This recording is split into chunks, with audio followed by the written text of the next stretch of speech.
কানাডার টরন্টোর পিয়ারসন আন্তর্জাতিক বিমানবন্দরে অবতরণের সময় একটি উড়োজাহাজ উল্টে আহত হয়েছেন অন্তত 18 জন।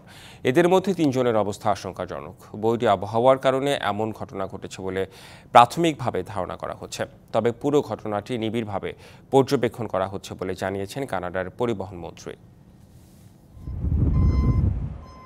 যুক্তরাষ্ট্রের উড়োজাহাজ ডেল্টা এয়ারলাইন্সে ক্রুসহ যাত্রী ছিল 80 জন। সেই বিমানটি কানাডার টরন্টোর পিয়ারসন আন্তর্জাতিক বিমানবন্দরে অবতরণের সময় উল্টে যায়। সে সময় আবহাওয়া ছিল বৈরী। ঘটনায় অন্তত 18 জন আহত হন।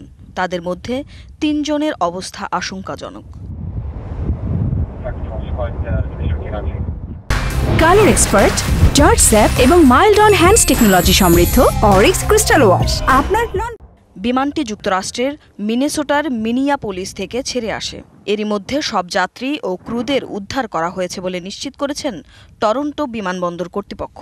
We can now confirm that 18 injured passengers have been transported to the local area hospitals. এদিকে ঘটনার কারণ খুঁজে বের করতে মোতায়েন করা হয়েছে তদন্তকারী দল। We assisted in today's response. We have secured the site and will continue to provide security.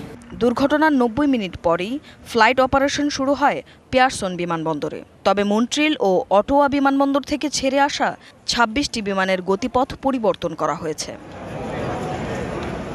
Tumpa Tarafdar, DBC news desk.